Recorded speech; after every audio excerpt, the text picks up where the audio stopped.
आज चाहिँ म हाम्रो खेत जान लागेको होइन। हाम्रो खेतमा चाहिँ रोपाइ छ अनि भिडियो सुरुबाट बनाउँछु भनेको बिर्सेछु कि होइन। अनि अहिले बाटोको बिचमा आइछु म हजुरहरूलाई आज मेरो खेतहरू गइरु।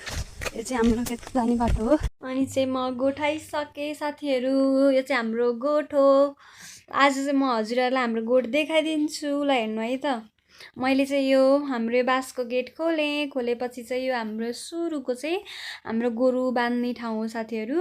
अनि त्यहाँ चाहिँ घाँस पनि राख्नुहुन्छ। अनि हाम्रो चाहिँ त्यो मकै अनि कागतीको रुख पनि छ हाम्रो त्यहाँ। अनि हाम्रो चाहिँ ब्याउनी भैँसी हुन् साथीहरू।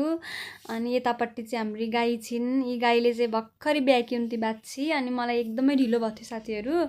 अनि म चाहिँ खेतमा गएर यसो भिडियो बनाएँ अनि रोपेँ। एकैछिन धान पनि रोपेँ।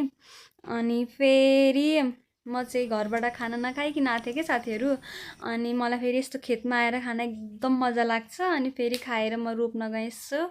अनि 1 बजिसकेको थियो। अनि फेरि म यता गोठमा चाहिँ आएर चिया पकाएँ। अनि अब चिया मेलामा त फेरि छिटै खानुहुन्छ कि चिया।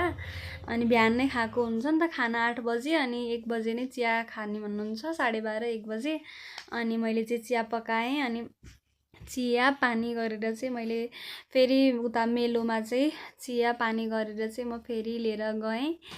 अनि म चाहिँ उहाँ सबै भएर चाहिँ मेलोमै खेतमै चिया हामीले चाहिँ खायौँ। रमाइलो भयो होइन।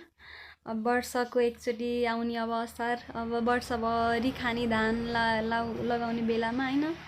अनि हामी सबै हाम्रो परिवारले नै हामीले धानहरू चाहिँ रोपेको थियौँ। जस्तै मतलब हाम्रो बुवा, ठुलो मम्मी, बाबा मम्मी मिलेर नै खेतहरू रोप्ने काम गर्नुभएको थियो। अनि चाहिँ हामी सबै भएर चिया पानी खायौँ। अनि चिया पानी खाँदै चियासँग यसो गफगाफ पनि गऱ्यौँ होइन साथीहरू। अनि मैले चाहिँ यस्तो बाबाले चाहिँ जोत्दै हुनुहुन्थ्यो। अनि बाबाले जोतेको चाहिँ भिडियो बनाइदिएँ। अनि बुवाको पनि बनाउँछु भनेको बुवा माथि घाँस काट्न जानुभएको रहेछ कि त्यति बेला ट्याक्क बुवा छुट्नुभयो। अनि भिडियो बनाएँ। अनि फेरि भाँडा सबै चिया खाएको भाँडाहरू माझेँ। अनि फेरि यसो मलाई फेरि धान रोप्न एकदमै मजा लाग्छ के। अनि फेरि म धान रोप्न